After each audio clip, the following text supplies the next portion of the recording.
Hi, I'm Cynthia Schiller. Please like and subscribe. So we're going to talk about the trolls that are out there. Now, trolls are people who just kind of, it's almost like they're spying on you. They look at your social media and they can use it vindictively against you. So people who enjoy trolling have often high levels of narcissism. They're trying to find information out about you. They can comment to hurt you and triangulate you, where they utilize other people to get at you. So they might be commenting on, let's say, everything my sister would say to kind of get me jealous, or different little things to make us question what's really going on. Like, why are you responding to everything my sister says, but not me? They do it on purpose. Whatever their reason is, it's to hurt or to gather information. They love spying. So they do have, like I said, high levels of narcissism. There's usually a reason they're doing it. It's not out of caring, like I hope they've moved on, or how are their parents doing, with a true compassion. They do it to manipulate you, to know where you're at. They also are able to cognitively use empathy. So they'll use empathy to assess the hurt that they'll inflict. But this is where it gets interesting. They don't have the effective empathy to care that they've hurt others. So they can see what is going to be hurtful. And they can do that kind of in a reverse way using empathy. Like, yeah, that would hurt. And they'll go after you, but they don't care that they hurt you. So they do have some knowledge on what empathy is about. Some narcissists do have varying levels of empathy. So all across a lot of YouTube things is they say they have zero empathy. If they have zero empathy, they're more psychotic. There's also that dark triad, which complicates things. And I have a video on that if you'd like to see that. But they've done a lot of studies on narcissism. It correlates with real world behavior. So narcissists will overrate their own ability. A lot of times, even at the slightest hint of criticism, they can get angry. They might lash out. They might rage.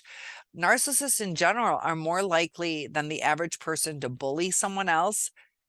And they're not real good about volunteering to help others. So as they see a car crash on the side of the road, they often will just overlook it and not help. It'll be a inconvenience to them. So unless there's a crowd that sees them as the hero, they'll often overlook it. So people with NPD, which is a narcissistic personality disorder, they don't even like hearing critiques or criticism. They can hold grudges because of something that you said. So to your face, they might accept in a sense what you're thinking. They might seem like they're understanding that you're trying to give them constructive criticism, but that'll be a trigger to them, and that'll cause either a grudge. Splitting you is, they like to do the black and white splitting, and it'll be in one moment that all of a sudden they turn you into complete worthlessness to them. They will have relationship problems throughout their entire life. It just depends on who the supply is, how much supply they're getting from an individual. They often will just seek out what serves their purpose, and it causes a lot of pain in the people who are trying to be there and trying to be there in a loving way consistently, because a narcissist pops in and out of people's lives. They're unpredictable. You think you have a good relationship, and they just discard you or give you the silent treatment or avoid you. And they just constantly manipulate people. A lot of times they do it to gain success. They seem to have an underlying jealousy of either what people have or what people do. Their goals in life are not usually realistic. They want the best of the best, and they're always searching for that, the best wife, the best husband, the best house. And they get angry when they don't have what is considered the best. So a lot of times that's when the devaluation stage comes in, because they turn that all on you, that either they don't have the best house, or they start devaluing the good that's in you because they want perfection. And It's unrealistic. There are no perfect people out there. They constantly are looking for that admiration, attention, and they just hate when people dis um, don't give them the attention that they need. So the way that they are able to exploit people can be really damaging to people, and they just don't care. And we often get blindsided because, you know, until there's a stressor or an overuse, a lot of times we're giving people, and the narcissist in the beginning gives us stuff back, but over time they enjoy what they can get from us, so they start taking advantage of it. I talk about how they're similar to children in school. Just like when I give out a sucker, now these kids think that they're going to get a sucker all the time, or all they have to do is raise their hand. I have one kid do the quiet coyote, so I give him a sucker for being a role model, and then they just think that that's all they got to do is just do what somebody else did and they're entitled to it, and they just don't get the concept of how things work in life. They just all feel entitled to things, that they deserve special treatment above and beyond what they've earned. And this is what's interesting is, as an infant, infants don't think about if they're conveniencing the convenience to others. So if they're hungry, they're just going to cry. Children as infants are programmed to think only of what their wants and needs are. It can be at any time of the day. They're not programmed to think about the needs of other people. So that's kind of how the narcissist is. And what's interesting is, by doing studies of college students, the they scored higher on narcissism and lower on empathy than the average student 30 years ago. And this is what's interesting is, something is going on in society that is changing why there's such an increase. They have this a misguided self-esteem movement, a lot more pressure to achieve and to out achieve others, that's where their feeling of self-worth comes. And society has also increased narcissism. Narcissists are raising narcissists, and the social media telling people that they have to be beautiful, they have to be perfect. And now we're starting to confuse everything too. And it'll be interesting to see what happens over the next several years or several decades, because we're doing the gender identity, we're changing roles, and we're confusing everything. So everything's all jumbled up. And so trying to see where people's sense of self is, because when you're whole within yourself, that's when relationships can be healthy. That's when the way that you use your words come out in a healthy way. They don't come out in a needy way. They don't come out in a condescending way. It just flows. When you have empathy, it comes through the way you speak. It comes through your eye contact, your body language.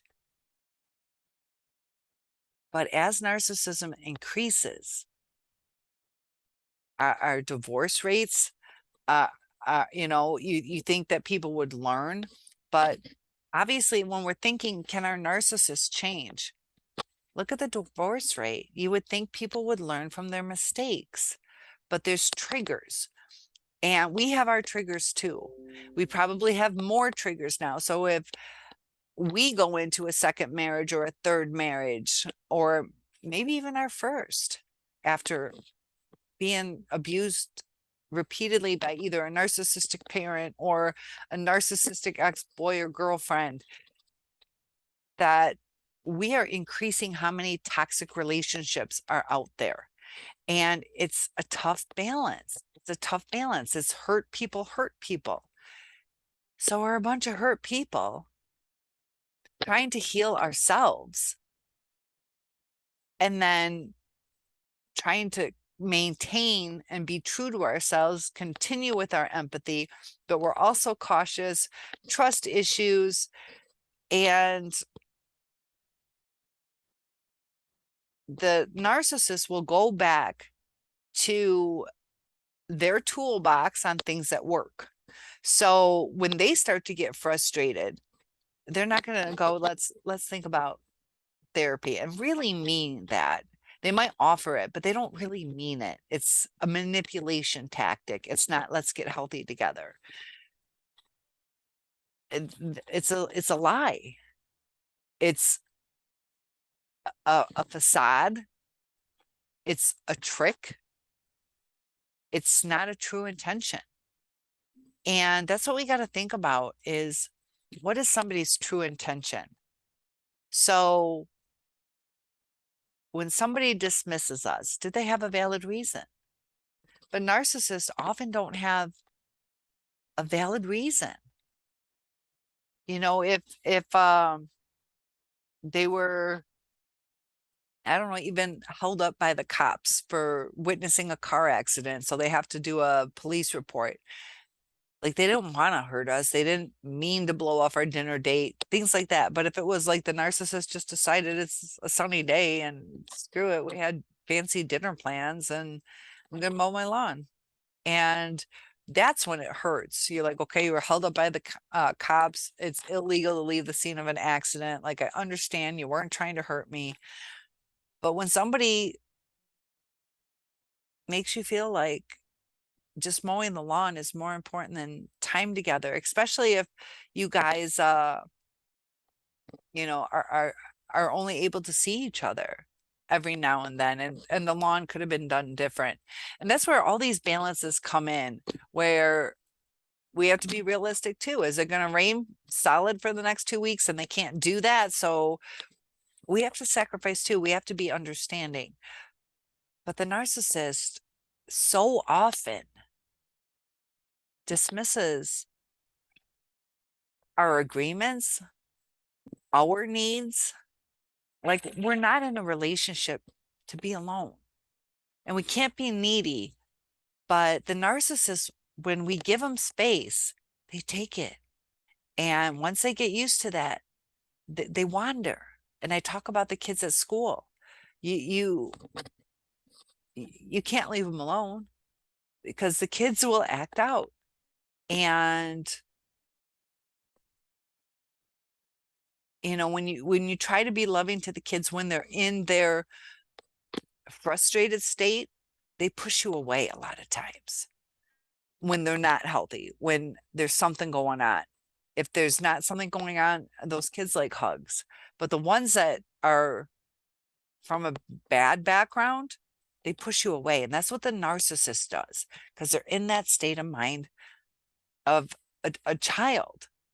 And you would think when somebody's hurting or lonely or upset that, yes, let's just hug and make up and or see each other's point of views and either agree or compromise or agree to disagree. But they don't have the coping skills. And if you guys have been through CPTSD, I think you can understand what some of the overpowering things that are going on with us. With our rumination, like, why do these thoughts keep coming up? Why am I having dreams? Why am I not sleeping? And why am I agitated right now? I woke up in a good mood and I'm pissed. Why am I pissed? Or did that person really say something that really needed? We're going through inner turmoil and we try to control it. Sometimes it comes out. But the narcissist does that too. And they do it to such an extreme. But if I'm bitchy to you all the time, you know who I am. I'm a bitch. But the narcissist is flip-flopping all over the place. And that's where it gets toxic, because you don't know who they truly are. You're like, I can't wait to see my sweetheart. And then you get bitched at. And you're like, I did not take the day off of work to get bitched at. and we don't understand it. It's like, I didn't do anything wrong. Like, you know, and it could be something so subtle that we don't even know because they don't communicate with us. And they hate the communication. Just like when I talk to the kids, let's sit down and talk about it. And they're like, let's get this over with, get this over with. Yep, yep, yep, okay. And it's not a true connection. It's not a true connection. They're not like, wait, what do I need to do different? Oh, they don't reflect on it. Like, I see now. Gosh, I'm so sorry. When they're traumatized kids. And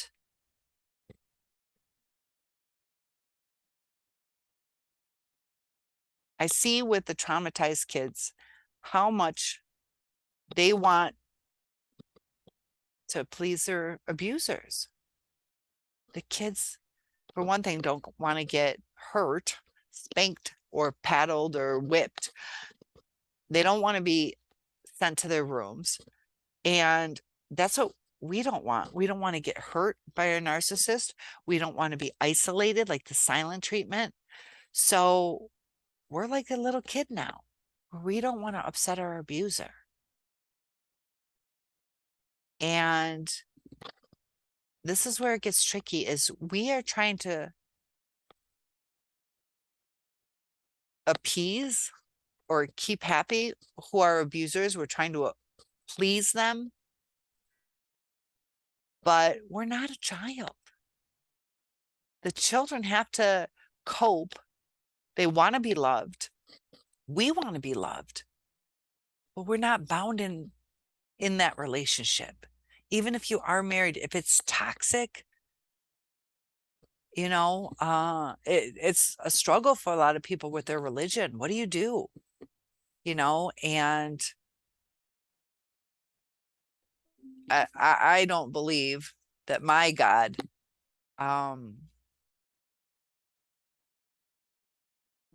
wants you to be terrorized, where there's things that you need to go through, trials and tribulations and all that stuff. But when it's life threatening, or they're cheating on you, you could risk sexual diseases, transmitted diseases. It's not safe around the kids, where they're messing up your kids' minds. We got to think of the kids too. And I see the damage that's done to the kids at the school. They're stuck in those situations, and you know, they're our future. And our future is like, I'm 52 and I started out subbing. I've also taught like dance and cheerleading, but in the schools and things like that, I see a change. And I talk to the other teachers and the change that is in our children, the behavior problems, and there's more and more abuse. So we can do our part to break the cycle.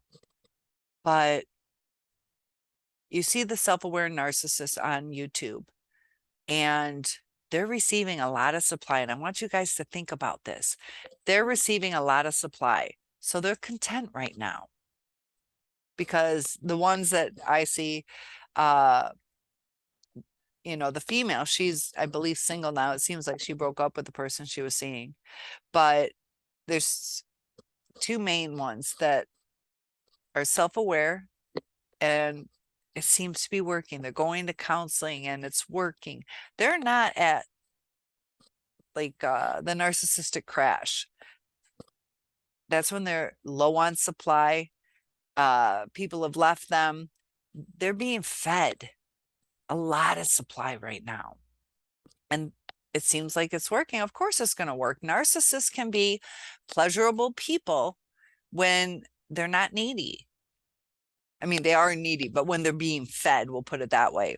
Just like a tiger's not going to attack if it's full. If it's like super full, it's not going to attack unless it's over territory.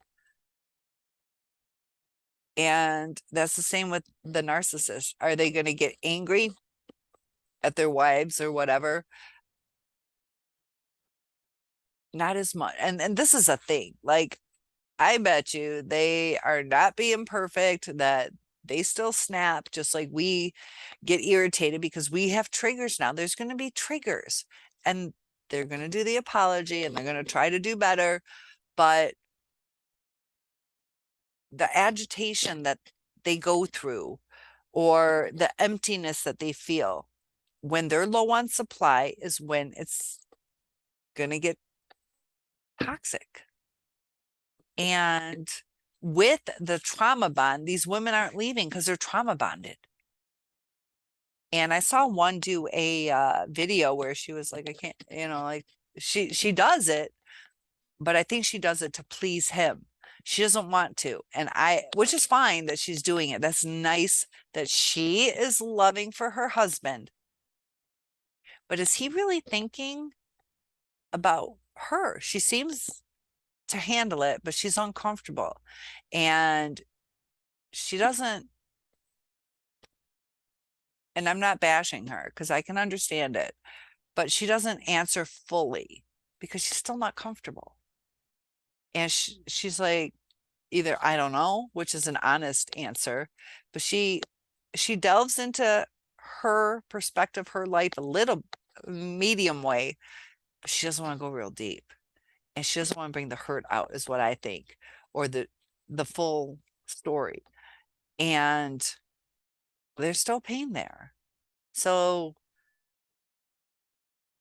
she has triggers even when they're trying. And those things are gonna knock heads. And I don't know. I've just been tonight, happy Friday night. I've been doing a lot of statistic research on the ages of when it's the best time to get married, or when most divorces happen, age differences. And I saw another one where it says 13 seems to be the magic number. And I just laughed as far as age difference when they find that new supply. I'm like, yeah, that's what one of mine did. Comment below what yours were, how many years. One was 10, one was 13. And they just want to live vicariously through other people and take whatever they can. So if you have something that they want, they go after it, not to share it. In the beginning, they share it, but then they want it as their own. They're not happy just sharing. And that's why, like, a lot of times in divorces, they'll take everything or hurt you and try to take the kids when they never spent time with them, but now all of a sudden they want full custody. That's just to hurt you or to control the situation. They don't see the kids' needs. They don't see your needs. They don't see this is a pattern and you've always been there and we can at least do 50-50. We got to give the other partner time with the child, but it gets scary when it's an unhealthy person. And we have to protect our children. So if it's abusive, be careful. There's, I believe there's child advocates out there for kids that need help. There's probably people sometimes do pro bono cases where they don't charge. Sometimes those are beginning attorneys that will do that. But the trolls in our social media can find information to bleed us dry of our finances. A lot of them might pick somebody to catfish, to where they check to see how vulnerable somebody is. So it's not even always our partner.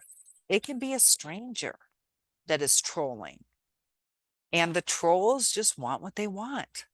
They'll say anything. And the one thing that's been irritating me is I get a private number calling. And I don't know what's out there. It seems like the pattern I'm seeing is they call you, you answer, and then they text you. And I don't know if somehow that verifies that it's a legitimate line if somebody picks up, as opposed to just a random number that's never going to answer. Uh, I feel so frustrated. Like I get friend requests on Facebook, and I'm like, I like this person's been a friend of mine for a while. They're duplicating Facebook profiles, and people respond to them. I don't even know who to respond to. So then it's a hassle. You got to go through your friends list. I have friends who send me videos and I don't open them. A lot of times too, it's kind of like, I haven't talked to you in 3 years and you're sending me this video. They're like, no, don't open it. I've been hacked. There's hackers out there, trolls out there, and we can't trust society. We have to be so vigilant on protecting ourselves that I miss the old days. Like I said, I'm 52. Makes you wonder if I'm just seeing more of the world now. You know, the internet expands things out. We have worldwide television. When I grew up, it was Detroit news that we watched, or just we had what? 2, 4, 7, 9, and 13. 2, 4, 7, 9, and we have 5 channels when I was growing up till cable came out. I didn't get that till I was 17 because my brother was a football star and we had cable TV to watch the high school football. But other than that, maybe it was just a little bubble. But comment below if you guys have noticed a change in society. Some of the things. We also have a lot more frustrations. Everything that makes our lives easier gets more frustrating to me. Is the downtime. Like I miss books where you can just, you know, open it up and look at something, put your finger in that page, keep going, and then you know how far to go scroll back. But looking through the internet, trying to find things, you start reading things, and then it's gone. The manipulation on social media, the different ads, they get you with this clickbait story and you're going through it. And then it was either a false story or you never get to it. All the click throughs, it causes frustration, and society needs to change. Ease up on people. Just say what you're saying and don't manipulate. Like it'd be nice if our stores would tell you, like I appreciate it when stores tell you there's a coupon available, but the manipulation and rebates, like just give me my money. They will make you do certain steps, and if you don't do it in the certain steps, some of them are legit, some are very corrupt on how they do it. Also like diet pills and certain, I don't know, home remedy type things that they might sell. And it's not all diet pills, but some will say, you know, lose 30 pounds a month. If not, we'll give you your money back. They don't care if it works. So it could be a sugar pill. We don't know, but they'll say money back guarantee. So it's in our minds a comfort, but they know how humans act. It's a hassle for us to return it. We know it's going to cost us money at the post office. We know, you know, they say it has to be in a box, original packaging, within a certain amount of days. I had one, I returned it on the 39th day, and they didn't, it was like $150. Like I was pretty dumb. And they wouldn't return it because I didn't try it for 30 days. And I thought if you don't return it within 30 days. So I made sure it was postmarked on the 29th day, and they wouldn't honor it. So wording is very important. And you would think it's like, it'd be nice if it'd be like, okay, I understand. It didn't work. It was 29 days. Like, am I going to drop 30 pounds the next day? Like, I know it didn't work. And there's so much manipulation in this world, but to be married to somebody who tricks you and manipulates you like that can hurt. Like if a company does it, that sucks. Fuck you, company. But when it's your own person, the love of your life or the person you trust, that's when it hurts. That's when it's unfair. And something to think about, because I know a lot of us are hurting. When's he coming back? When's she coming back? What do you think I can do to get him back? And some of us, comment below if you had that aha moment where you're like, it's not worth it. And there are varying levels of empathy with narcissists, but I don't know any that aren't toxic. So when you're close to them, it can be really destructive. When you're further away from them, it's not as extreme because you're not as close to them. You're not trusting them as much. You're not needing them or dependent upon them or interacting with them. It's got to like, and as far as needing them or depending on them, it's kind of like, okay, I cooked dinner tonight. I spent some money on it. You kind of expect because that's the deal. You did your part, and we're often left where the parts that we put forth. So we're out money, we're out time, out our emotions, our happy emotions, and left with sad emotions. So please like and subscribe. Thanks for watching. I'll see you in the next video. Have a good night.